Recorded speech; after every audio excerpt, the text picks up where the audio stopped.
Kapatma. O karına konuşuyor, korkanı. Anlat, sen anlat hadi. Nasıl yapıyorsun?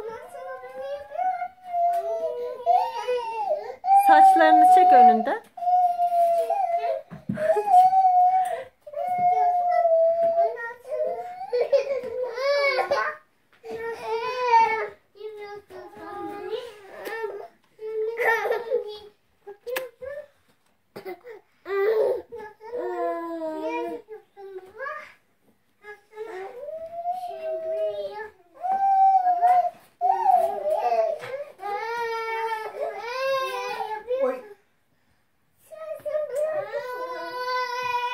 Anneciğim dursun o da orada.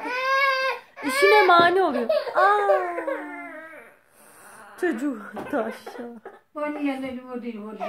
Gel anne gel. Gel anne gel.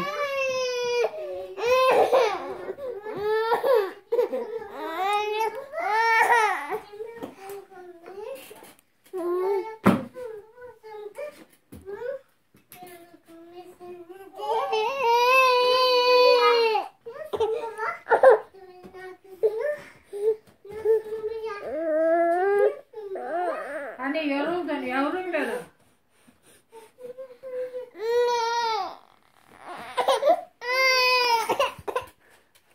Ne yapıyorsun anne? Sen seyrederken yoruldun değil mi? Vallahi acıdım hayır. Bir de açıklamalı yaramazlık yapıyor. Ha? Açıklıyor bir de. Aha. Açıklayarak yapıyor. Şuraya kal. Çıkıyorsun baba, ondan sonra iniyorsun baba, sonra kayıyorsun buradan baba. Başka bir şey. Yoruldun.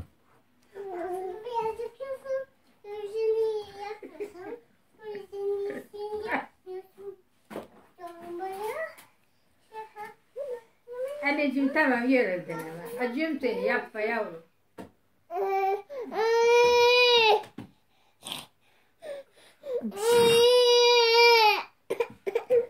Ay yavrum uyutayım seni ben anne, uyutayım bana, uykusuları geldi uykusuları.